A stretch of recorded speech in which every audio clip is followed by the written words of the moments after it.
This is essentially a video on predictions for which teams I think are likely to land 1, 2, and 3 picks in next year's draft based on their current rosters. So let's go ahead and get started with the Eastern Conference. First, I'm sorry to say this, but I do believe that the Orlando Magic is once again the bottom of the barrel. They're unfortunately in this place again, as they have not made any significant changes to that roster outside of drafting Paolo Banchero. Having Jonathan Isaac is essential to your team, but we also don't know how effective he's going to be coming off of that injury. Cole Anthony is a very good basketball player. However, Jalen Suggs did also get hurt in that last preseason game, so we do not know the severity of it. Hopefully he comes back healthy, but they did add Bol, who gets a shocking 3 minutes a game. I don't know why they brought him in just to play him the same amount as the Denver Nuggets did, but hey, so be it. But one thing I will say is that the team is interesting and they have size and the tools to be good. Franz Wagner is also very good at basketball, but I believe there's a coaching or a culture issue there that just can't get them over the hump. The Washington Wizards. Brad Beal signed a contract extension following expressing his unhappiness with the lack of winning basketball they were playing, which is very weird. Combine that alongside having to play with Kristaps Porzingis as your partner in crime is not a recipe for winning games in my eyes. I do, however, believe that they made some improvements to the role positions on the roster. Monte Morris, Will Barton, good guys. I do think Kentavious Caldwell-Pope is a better version of Will Barton. But I believe that the Wizards are a very good point guard, a very good center, and a very good wing away from having their franchise change direction, which is a lot, unfortunately. The Indiana Pacers. Similar to the Bradley Beal situation, Miles Turner is in an interesting predicament with a very young team. Tyrese Halliburton, Buddy Hield, Chris Duarte. They're the 3 best guards on your NBA team. It's not really going to get it done in comparison to the top-heavy teams in that conference. Don't get me wrong, they're high IQ guys that are fairly efficient, if not some of the most efficient guys in the league, shooting percentage-wise and turnover to assist ratio-wise. Benedict Mathurin, nice pickup, and he's a good 3-and-D player who could create his own shot. But yeah, wing depth and depth in general is why they're not going to push themselves over that hump. The Charlotte Hornets. I hate to put them this low just because they were the 10 seed last year, but losing Miles Bridges is a very big blow. Not only were they looking to have a lob threat or rim protector to make a run at a top 5 seed, didn't get Gobert, did get Miles Turner, didn't make any moves during the offseason, but they did lose their most improved player and gain nothing in return. So losing Montrezl Harrell only adds on to that.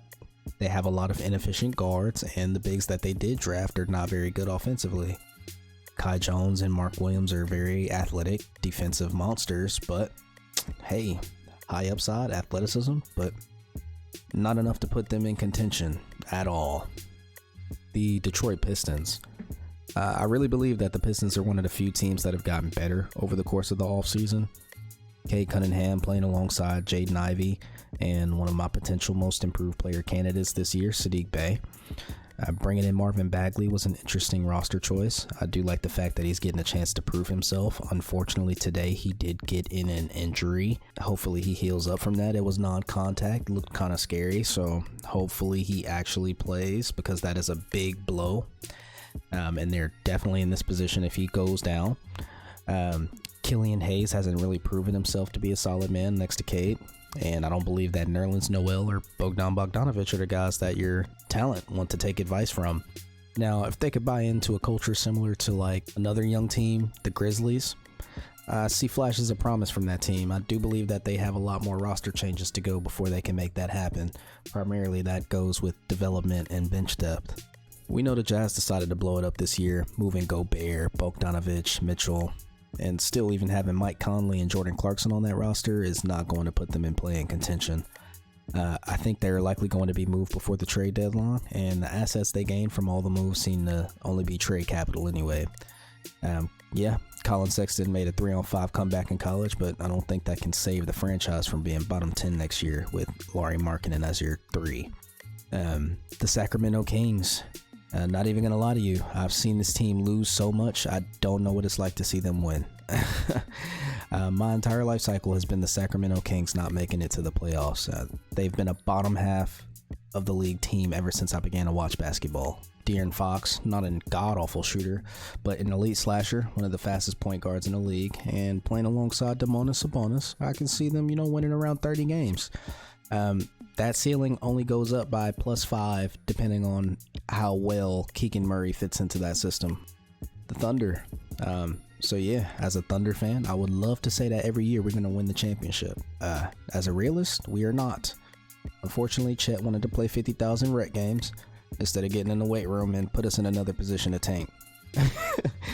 But thankfully, we are in an upcoming position to tank. We have a lot of young talent, high IQ players, Josh Giddey, Shea, leading the backcourt, Trey Mann, Lou Dort.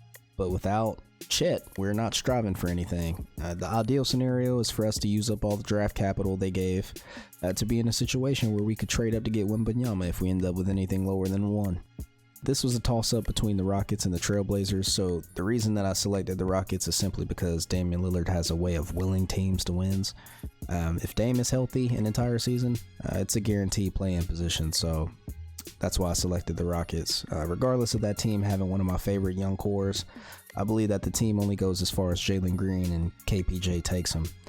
That's their backcourt of the future, and from how I see it, they're looking to develop the pieces they have right now. Josh Christopher, Alperen Sengun, and their new draft picks, Tari Eason, Tata Washington, and Jabari Smith.